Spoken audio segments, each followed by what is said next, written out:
Welcome everyone. We're here with User's Guide to the Soul, and I'm going to go live on Facebook.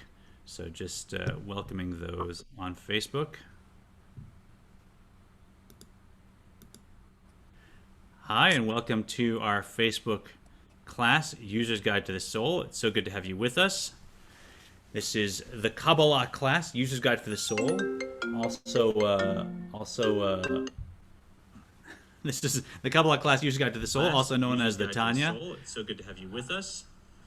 This is, as you can hear, I'm going to be following on Facebook. So if you have any questions as we're going through the class, feel free to put them on Facebook. I'll keep an eye on the comments, so you can bring your questions into our class. Absolutely.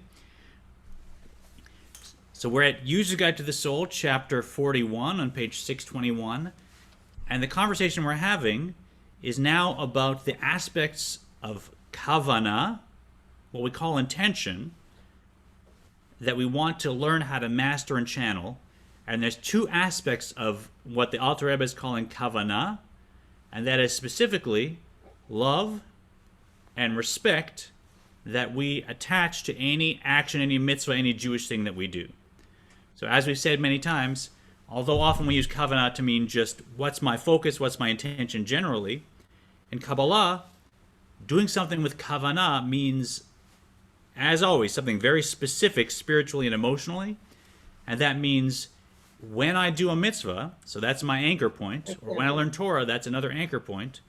Now attaching to that anchor point both the spiritual emotion of chesed, loving kindness, and the spiritual emotion of gevura, respect or awe. And when I have both of them flowing, that is the definition of full kavanah. So in this chapter, we're splitting up kavanah into its components so we can isolate and understand each one and to then bring them together. And we start our chapter by saying, of the two, one of them is foundational.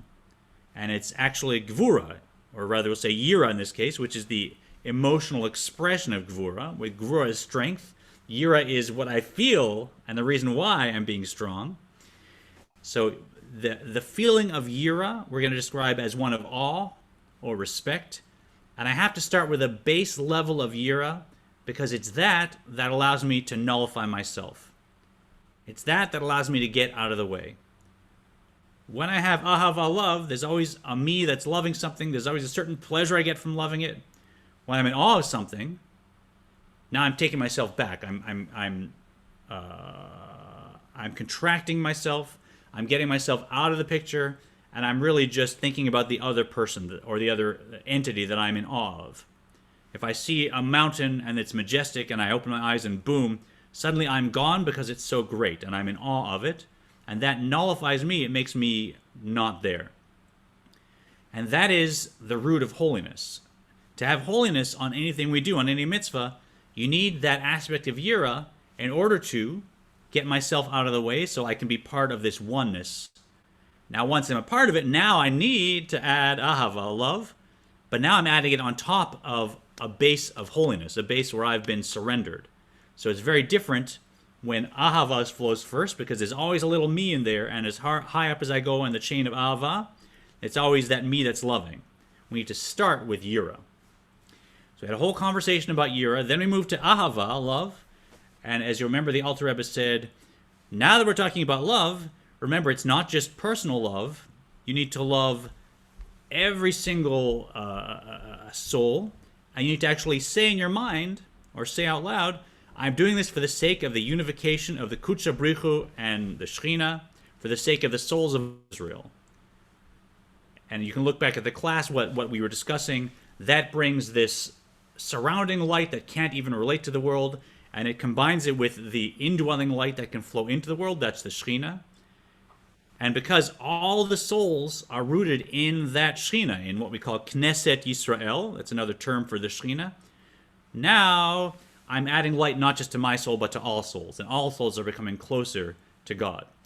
So even in love, what I want is to focus on that I'm bringing light to everyone, not just myself. It's not a personal thing. And we can skip a few things we covered, but finally we're looking at this idea now of Mesiras Nefesh, of what we use that term usually to talk about Misirat Aguf, about actual physical self-sacrifice when a martyr dies, sanctifying God's name, whether that's, God forbid, the Holocaust. Speaking of which, I had a meeting and I almost forgot the news this morning. If you saw, let's not bring too much, spend too much time. But there was a building collapse in Florida this morning, and so when I looked at the news, there was already news of one death, and God willing, many survivors will be pulled out before I check the news again. So let's dedicate our learning this morning, whether you're here now or joining us later, to the health and recovery of any of the victims of this building collapse in Florida. That anyone still to be rescued, will send them strength to hold out until these brave people get to them and pull them out. And for the one, I heard there was one fatality, that soul should have an aliyah based on our learning. And we're sorry to all the families and anyone affected by this terrible tragedy.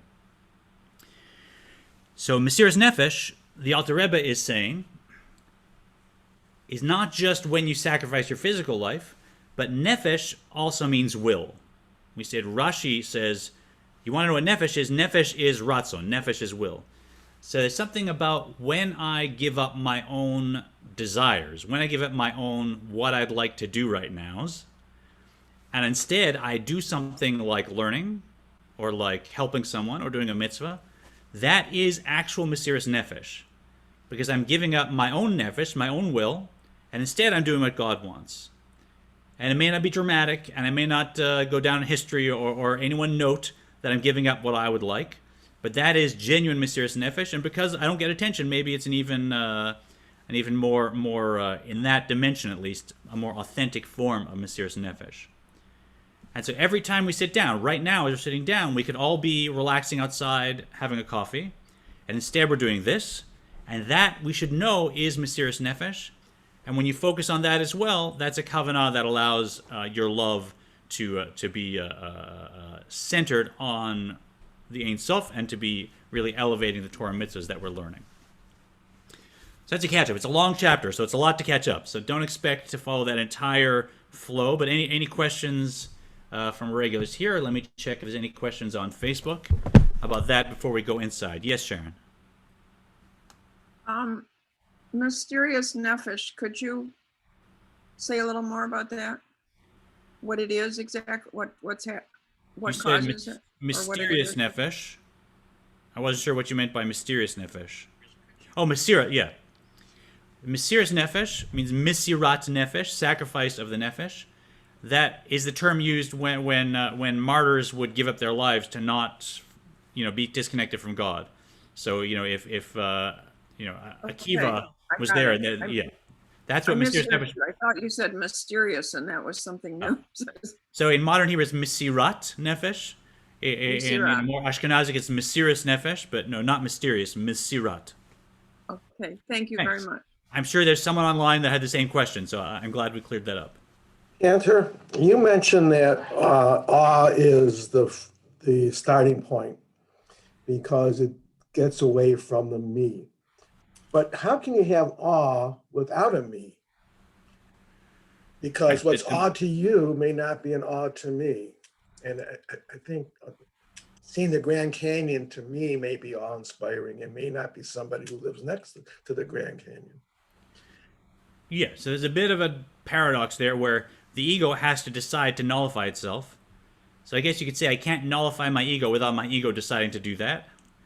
That's true. And as well, you're saying each one of us experiences awe to different things. A scientist might look inside a cell and experience awe at the complexity in there, and I just brush that off as some microbe, right? So each one of us finds our awe in different ways, absolutely. But the point is not, okay, my ego needs to find its way to find awe. The point is, once I have found the awe, now that nullifies the ego. Do you see what I mean? So absolutely. No.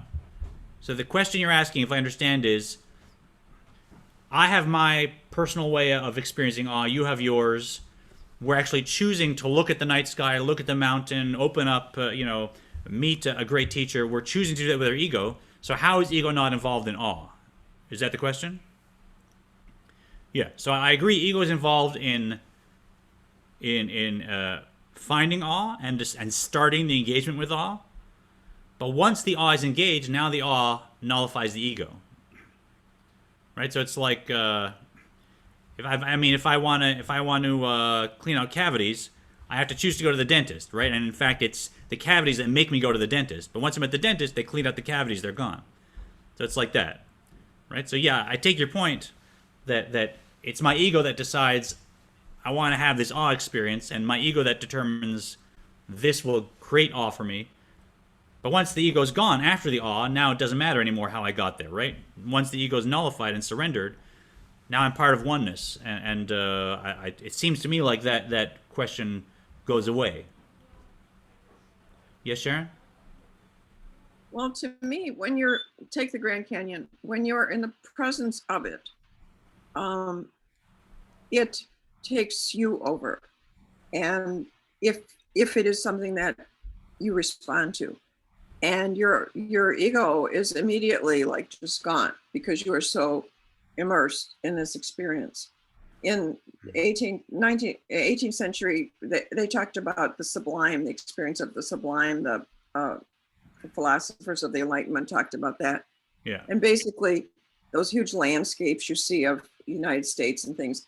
What I'm saying is that whatever it is, if you see like a shooting star, I mean, your ego's not there anymore. You're just like, and I think that's what this is about, is you don't so much choose to be in awe as you contemplate what makes you in awe, as in God, and it just happens. Yeah. Or put another way, when I encounter something that fills me with awe, after the awe is there, now there's less of me. I'm more gone. When I get close to something that I love, as a person or experience, while I'm there, I'm filled with my own emotions, my own experience. I love doing this, and I'm actually bigger. You see what I mean? So the closer you get to something you love, the more of your own pleasure you experience, and the more of you is involved. And the closer you get to something you have awe about, the less of me is there, and the less I'm involved. So that's the basic idea. And philosophically, okay, did my ego instigate it? So is my ego there? I take your point, but I'm going just more basic. Like, we're looking for a starting point where there's less of me, and then building the love on top of that, so the love that grows isn't going to expand my ego. That's all. You buy that, Rick? Is that kind of for now? Okay. One more. Cindy, go ahead. Isn't another translation of your fear? Well, that's a four-letter word we try and avoid, pardon me. So, yeah. But for me, it's kind of like if I think about the power of God and the power that God is everything, right? God creates everything. God gives, God takes away. In that understanding, I think that fear plays a role in limiting myself. So for me, it's like, yeah, awe is great, but it's a little trickier to understand as opposed to really thinking about a fear of God and what God's power is and how small I am in that bigger picture. 100%. And so if you're comfortable with the word fear, which we found in our conversations, a lot of people bounce out. But if you're comfortable, it's much more direct because, I fear a police officer, therefore I do what they want, not what I want. I fear my boss, so I get up in the morning and I do what my boss needs instead of what I'd like to do. So obviously with the word fear, I understand putting myself aside and doing somebody else's will, that's directly out of fear. So 100%. Good, beautiful. Let's dive in. So we're bottom of 621 in User's Guide to the Soul in the Tanya. V'hineh b'hachana zo shel misirat nafsho l'Hashem. With this preparedness to surrender his soul to God, that is, through engaging in Torah and prayer in the same spirit in which a man surrenders his goal to God before his demise. All right, so every time we open a book to learn and don't do something else, every time I give some of my money away to charity instead of using it for my own purposes, that is a mini surrender of the soul, a mini actual Mesirat Nefesh, and that creates a flow of love, of awe, that can help to be the second wing to elevate my activities. Yatchil b'chodesh Achar Baruch atah Chulu. One should begin to recite the morning benedictions, blessed are you, and so on. These benedictions being the beginning of one's prayers. All right, so if you have a morning prayer practice, which I hope you do, you know that the beginning of the Shacharit service is filled with simple blessings, blessing God for every function, every experience I have in the morning, from wearing my clothes to being able to distinguish between night and day, to my identity, and every part of myself that I might wake up and say, "Oh, look at me! Look at the beautiful clothes I'm wearing! Look at how well I get up, and I can walk around on my very healthy legs and dance around."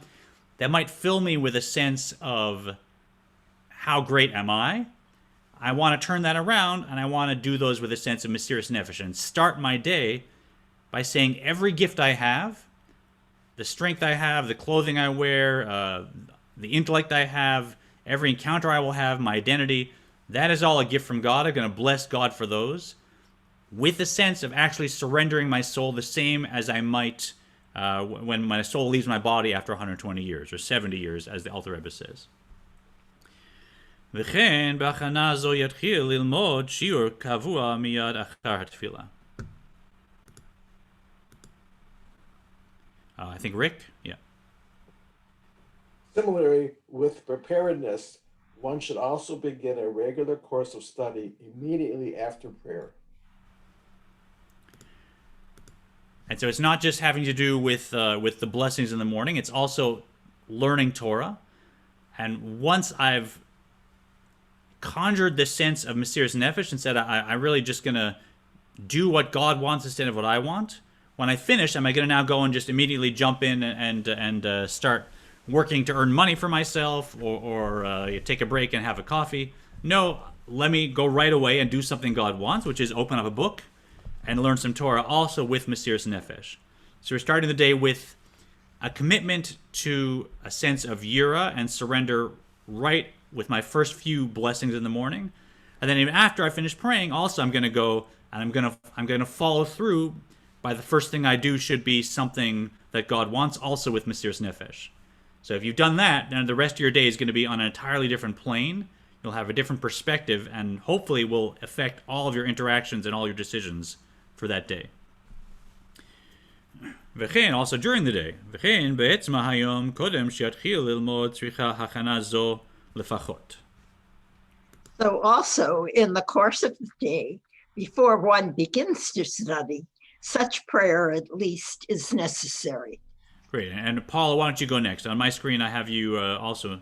So Paul will have you read next. But also, not just in the morning, but right now. It's now already 11 o'clock. So we've done other things, and now we're sitting down again to learn. So here we can do the same thing. We can actually sit down and say, we're learning now for the sake of the unification of the Kudsha B'richa with the Shekhinah, for the sake of the souls of all Israel, and we're doing it with a sense of Mesiras Nefesh. And although we might get distracted later because we're learning and the topic is interesting and I'm going to forget that was my intention, it might not be at that level throughout. Because I said it at the beginning, it creates intention that we'll be able to gather everything I learn and we'll be able to elevate it with that power of Mesiras Nefesh, as we'll see. Now the Alter Rebbe is going to go into the difference between us hopefully working at the level of a Beinoni. That's our goal as a normal, everyday person in the Tanya. We want to be this intermediate identity that we've learned, which is someone that always maintains their thought, speech, and action at 100%. Even if inside they're just like a normal Rasha, a normal self-centered person, they push their thought, speech, and action to always be 100%. So for someone like that, for a Beinoni, it's essential that they start any learning, the Alter Rebbe is saying, with that statement or that focus. They want to prepare themselves with a sense of Mesiras Nefesh. Why? Because we know that at the level of Beinoni, or below certainly, we're not going to maintain that focus throughout. We're going to just now get swept up in the topic that we're learning. It's interesting, and I'm going to follow the text. And 10 minutes later, I may forget that constant sense that I'm doing this to attach God to the source of all souls. That won't stay in my mind. A tzaddik, a perfectly righteous person who has no animal drive, no self-centered drive left anymore whatsoever, for them that's always going to be their focus. And every minute they're learning, they're going to be focused in their mind. This is giving God what God wants. This is giving God pleasure. This is uniting the midot, the emotions of God, with the source of the souls of every person, right? So that's going to be their focus the whole time, and they'll be engaged, and they'll be elevating the Torah learning.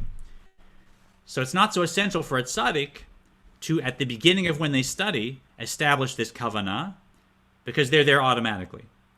But for us, every time we learn, there is benefit to reestablishing that kavanah, reconnecting where I was when I prayed in the morning, and then making sure I'm elevating everything that I do with that kavanah. Does that make sense?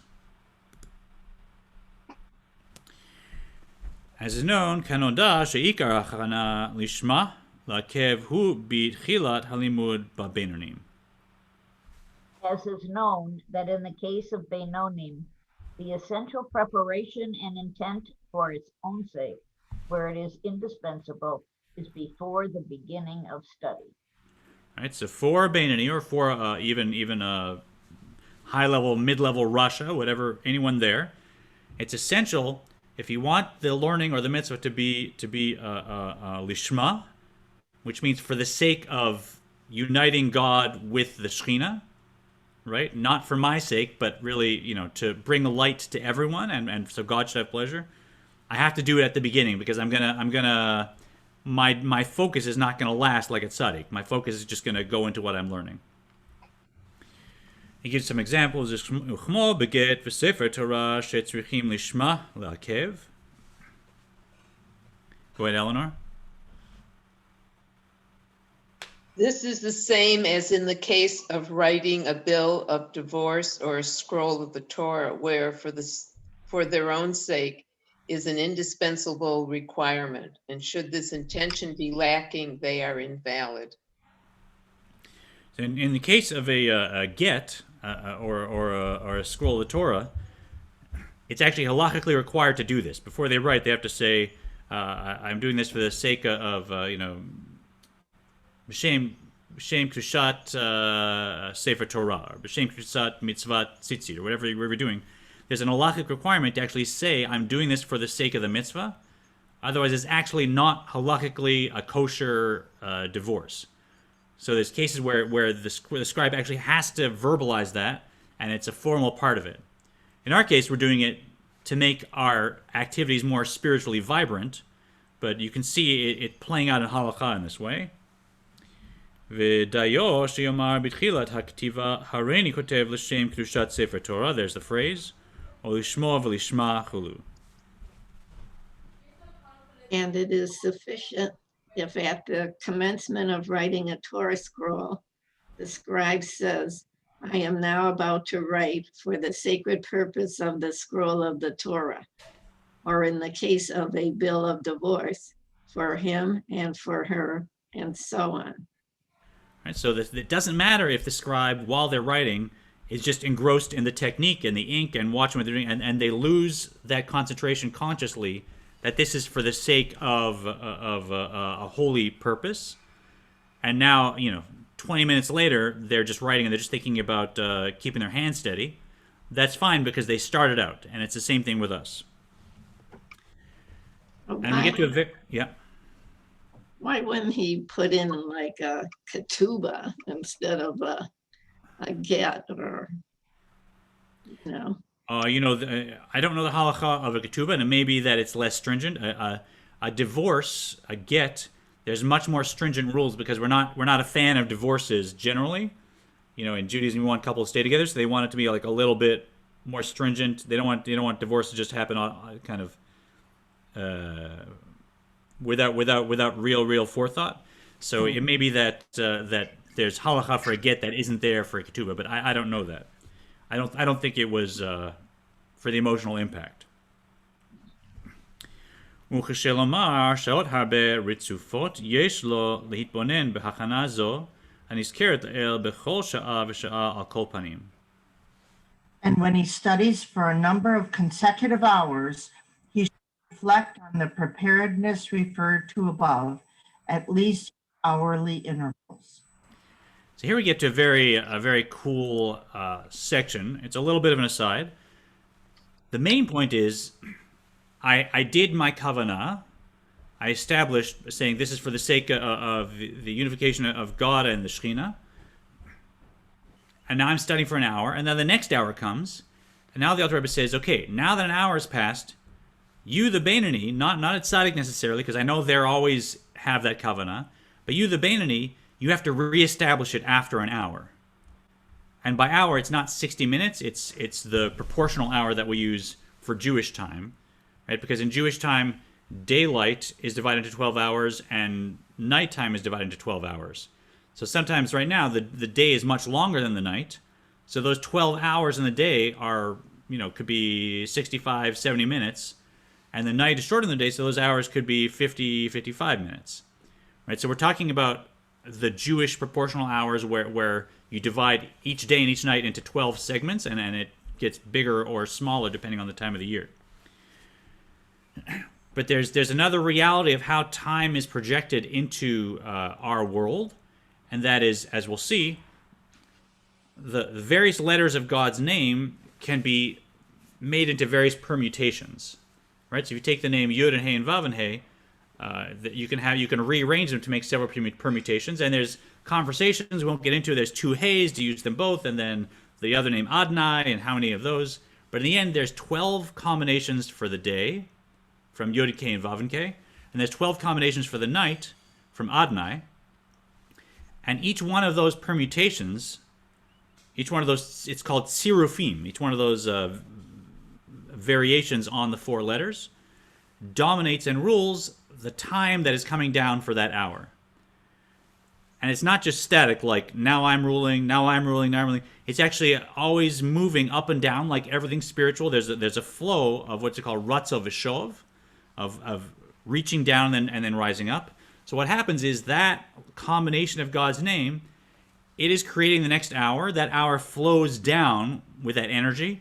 Everything that happens in that hour now wants to flow back up when that energy returns to its source and the hour is done. And the next hour comes, and it's a constant flux, a constant wave of the next hour coming from the next siruf and going back up in the next hour. So if you recognize that's how Kabbalah understands time, now we see, okay, I did an intention for this hour, that time came down, and then it flowed back up. It collected my Torah learning, and it brought it back up to its source to unite with the Sfirot in whatever world I'm able to achieve.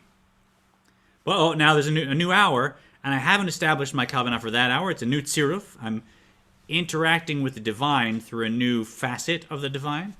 Now that tziruf comes down, now I want to reestablish, once again, if I'm a Beinoni, okay, I'm doing this for the sake, I'm doing this for this kavanah to unite God with the Shekhinah, and now in the next tziruf, my learning will also go up.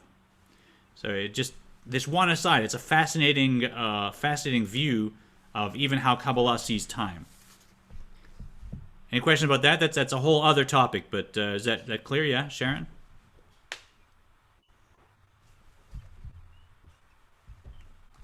Oh, you're muted still. You're still muted.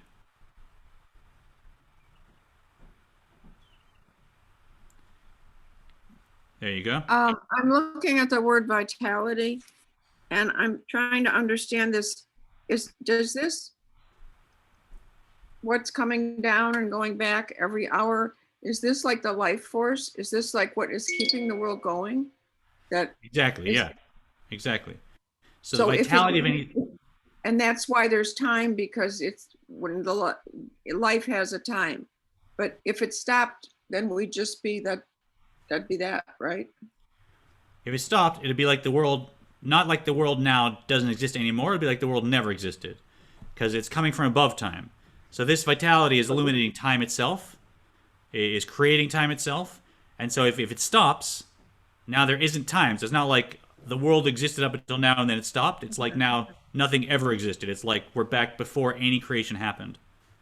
So it's like the creation of the world is constantly happening. Correct. That's exactly how Kabbalah sees the world. It's not permanent. It's only dependent on the existence and primary reality of the Ein Sof, and it's dependent on the Ein Sof wanting the world to be there. So, God has a will. God says, I want there to be a world. I want there to be a Smolash in the world. And that is the vitality, the soul, the only existence that the world and the Smolash in the world has. And we have no reality outside of that. There's only really that oneness, and everything else is entirely dependent on it and doesn't even exist as an extra. Well, if that doesn't inspire awe, I don't know what would. I know the feeling, right? Puts you right there. Like, oh, okay, all right, I give. That's it. Yeah. So that's a much bigger picture. We're talking now about how do I work within that creation, and that is knowing that time is being created by the Ein Sof through these seraphim. Okay, each proportional hour. Now I got a new task. There's a new creation coming, and I want to reestablish my kavanah, because now I might just be thinking about how cool is it to learn Tanya, and not, oh, am I elevating this and uniting God in a way that God wants? כי בכל שעה ושעה היא המשכה אחרת מעולמות עליונים להחיות התחתונים והמשכת החיות שבשעה שלפניה חוזרת למקורה. I think are we at Linda or Maxine? Here. Dan. All the way to Dan. Okay. For in each hour there is a different flow from the higher worlds to animate those who dwell here below, while the flow of vitality from on high of the previous hour returns to its source. So as you described, each hour a different flow comes.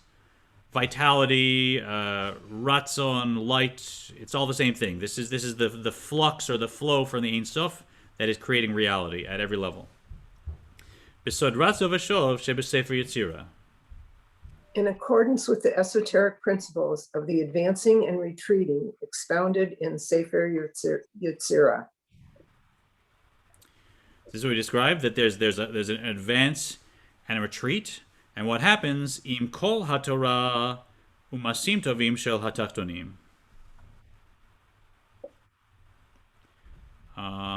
Joyce, do you want to read for us? Let's go back to Cindy. Joyce, let us know if you want to join the reading. So this is together. Okay. Together with all the Torah and good deeds of those who dwell here below. Right, so like the Baal Shem Tov said, that famous story we said where he came to a Beis Midrash and he said, I can't go in. It's too full of Torah and prayers. And his disciples said, isn't that perfect? He said, no, they haven't gone up to join and unite with the 10 Sfirot of the various worlds. They're still down here, right? So that hour came down, and then the hour went back up. But because the learning hadn't been done with this kavanah lishma, it hadn't been done with God's point of view in mind. It was done just for pleasure or whatever. They were stuck down below. They hadn't gone back up with the energy of that hour, and they hadn't reunited with the godliness of the spiritual worlds as the Baal Shem Tov is teaching. There's another story. Yeah. How does this relate to Jacob's ladder? That's the one thing that keeps replaying in my mind, is the angels coming down, the angels going up, or up and down, whichever. Yeah. It's exactly the same thing. That's also Ratzav V'Shov. So, when you pray, the angels go up, and then when God sends the reaction to those prayers, the angels come back down. So God willing, we pray for healing, that's an angel going up. God willing, that healing energy comes down, that's an angel going down. And Jacob actually saw something that he can only describe as angels going up and down a ladder, right? That they use this language. Obviously, it wasn't a physical ladder, and they weren't little winged things like we see in art. It was divine impulses that Jacob was sensitive enough to see in a prophetic way. But exactly the same, yeah. And a similar very spiritual figure, the Alter Rebbe, who's the author of the Tanya, he was actually, as I've mentioned, he was imprisoned by the Tsarist Russian government for various reasons and sentenced to death, and it was terrible, and he was eventually released, and it's a big day of celebration for anyone who learns this text. But when he was in prison, there was some time, I think of a few days, where they put him in complete isolation. So just a dark cell with no window, no access, no connection to anything. He was alone. And sometime during that time, a guard came to give him some food, and he said, here's your food, it's breakfast time or it's dinner time. And it really wasn't. It was maybe the middle of the night, whatever it was. It was some other time, but they figured anybody in isolation for that long is so disoriented, when I tell him what time it is, he's just going to have to believe me. And the Alter Rebbe said, no, it's not that time. And he told him exactly what time it was, because the guy could check. And he was astounded. He said, how on earth, even a czarist Russian prison guard who's like trying to torture this little old man, in a cell, couldn't help but wonder, how on earth does this isolated Jew know exactly what time it is when he's been in isolation for so many days? So he asked him, he said, how on earth could you know what time it is? And the Alter Rebbe said exactly this. He said, every hour has a different siruf, a different combination of divine letters. And if you're sensitive to it, you can sense when that hour, when that spiritual energy turns on and flows down, and when it retreats and goes back up, and the next one comes down. And for him, it was like, hearing a rooster crow. It was that obvious. It was like, oh, next hour. So even in isolation, he was able to keep track through this system at Seraphim of what time it was exactly. You and I, thank God, can just look at our cell phones and keep track carefully. Ki bechol sha'ah sholet tziruf achad miyud bet tzirufei shem havaya baruch hu biyud bet sha'ot hayom b'tzirufei shem adnai balayla kanoda. Okay. We're at Sharon, are you next? Yeah. Is it Sharon? If you want to unmute, I think it's your turn.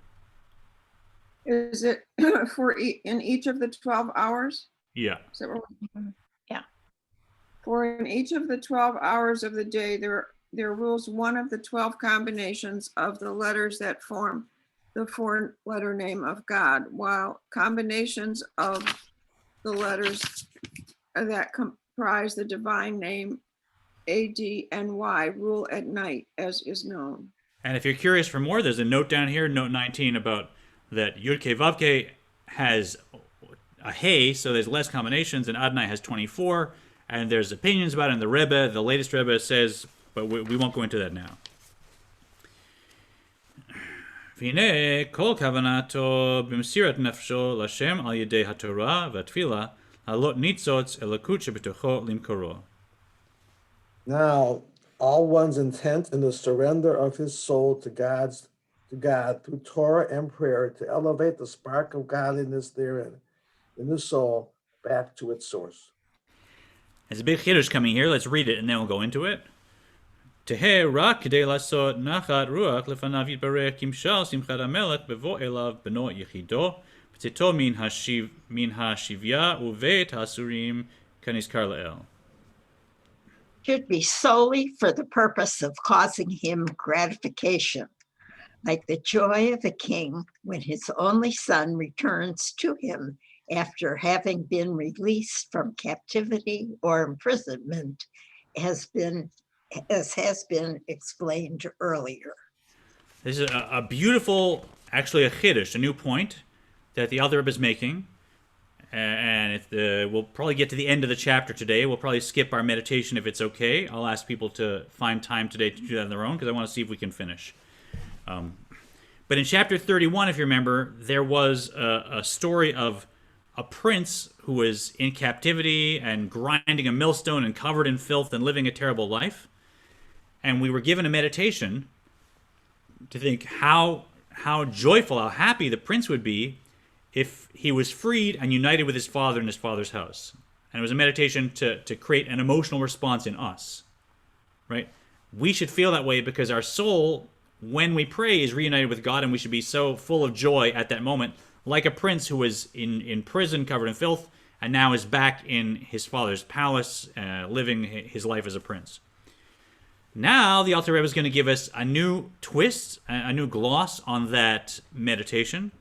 And he's saying here, like what we said in chapter 31, imagine you were a prince and you were reunited with your father after years of captivity.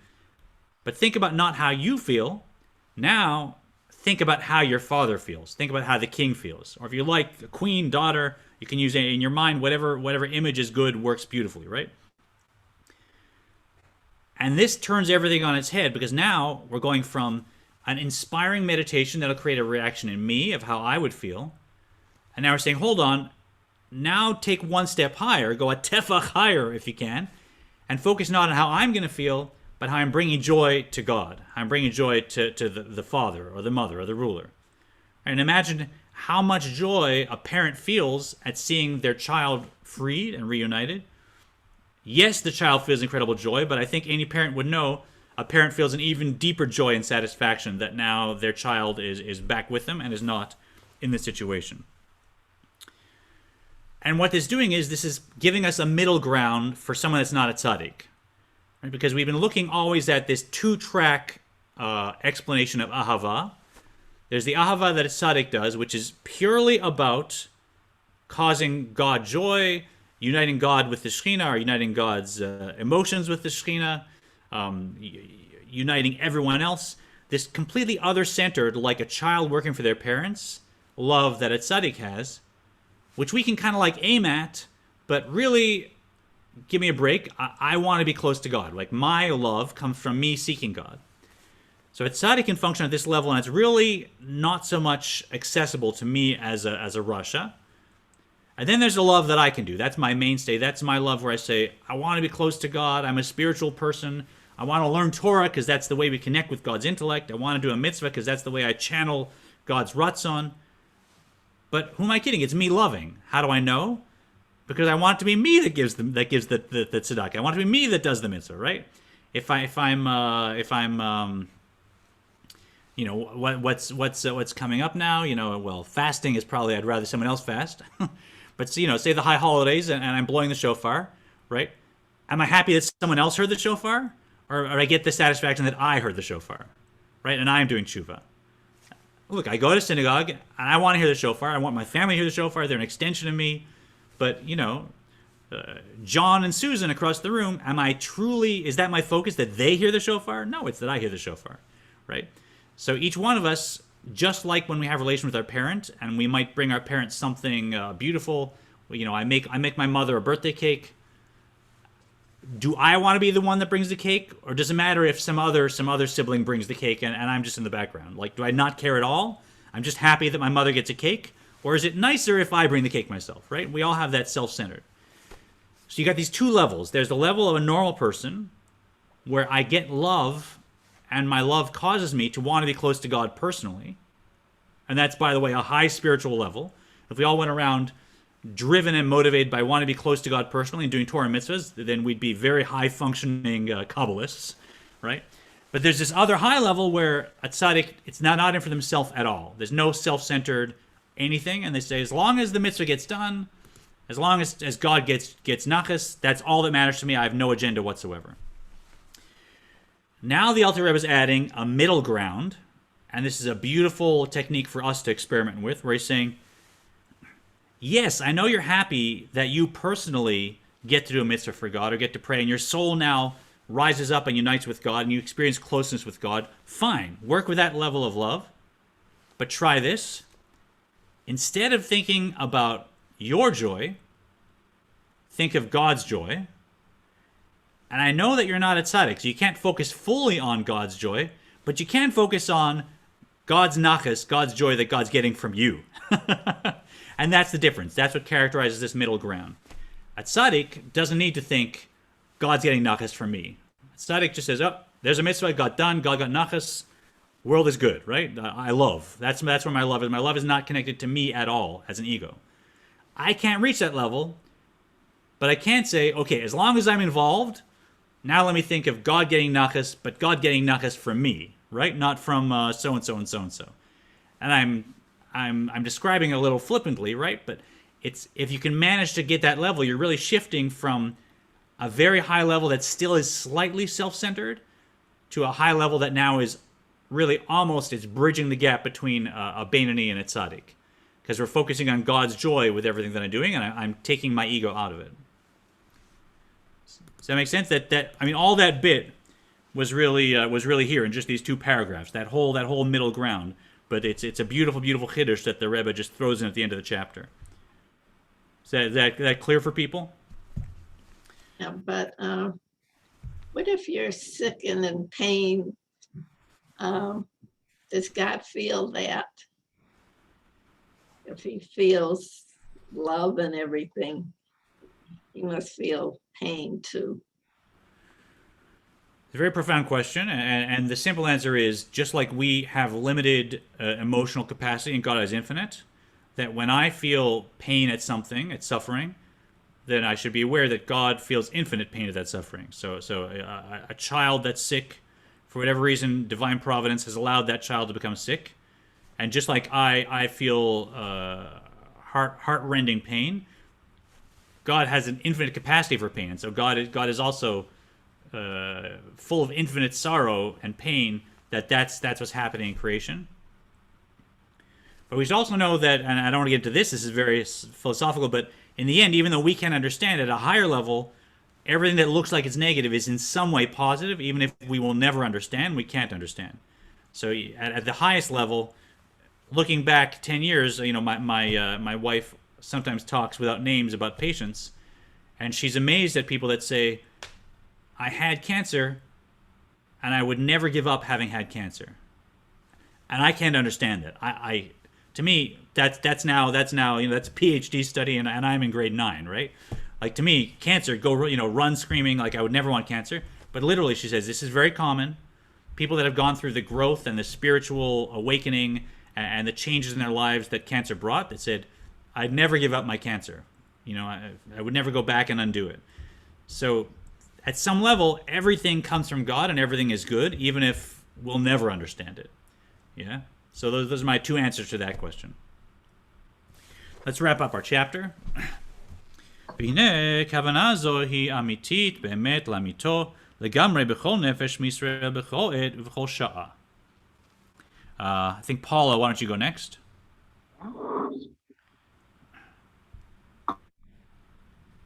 Oh, you just remuted yourself. There you go.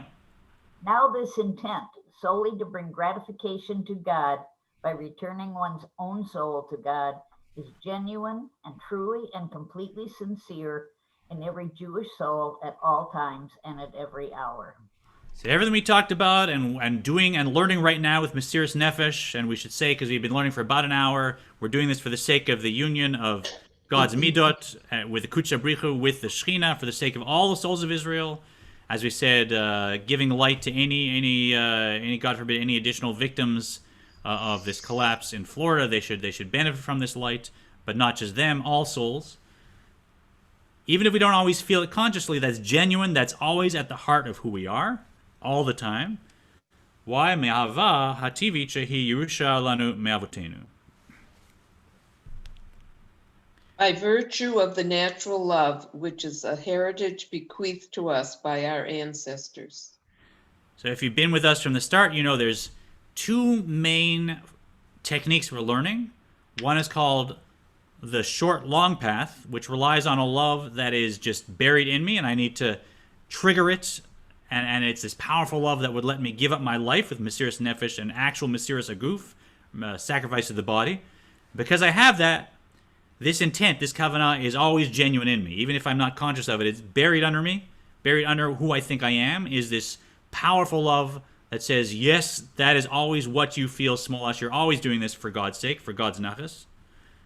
Nevertheless, there's a second pathway called the long-short path, where I use my intellect to generate emotions by focusing and meditating, and I should still focus on that. Nevertheless, rak shetzarich likboa itim litbonen biglat Hashem asig dichil ruchimu sichlim. Nevertheless, one should not be satisfied merely with this level of service. One needs to establish set periods for reflecting on the greatness of God in order to attain intellectually generated fear and love. All right, so even though we can be sure that my natural love that I inherited from these great ancestors that open these channels, it makes this genuine for me, still I should work, as we've learned, to meditate and bring it into my own personality, my own conscious reality, and generate love and awe based on my own meditative focus. And with all that, perhaps one may succeed in attaining such fear and love as has been stated previously. And this is a beautiful segue to the next chapters, where we're going to look at actual meditations that will generate different kinds of love and different kinds of awe. And we'll get back to ones using our intellect to generate that love in chapter 44. Our next chapter, we're going to start looking at the idea of da'at, of connecting to this information we're getting, and the idea that Moses is the channel through which to receive that da'at. It's a beautiful next chapter. But before we finish, any questions from anyone here about chapter 41? It's a huge chapter talking about foundation, all being foundational, about love needing to be universal, and then about the different levels of love, how I can tie them together, and finally this middle ground where I can try and almost get to the level of tzaddik by saying, imagine the nachas God has, seeing all of us here and you online, learning Tanya in the modern times, learning Tanya in our community, and think not about our closeness to God, but think about the joy God has, that our souls are right now being united with God, and we're bringing light down to every single soul, and God is just full of joy and simcha and love from that. And if you focus on that, you can taste a little bit of the level of tzaddik. So, any questions before we sign off from Facebook? Wonderful. Beautiful learning with you. I hope that you will join us in the future. This is User's Guide to the Soul. We are on Facebook. You can find us on Temple Israel's YouTube. And if you'd like to join my friends in this class, learning together, just email Maya at temple-israel.org. She'll send you the schedule. Wishing you a beautiful day, and thanks for joining.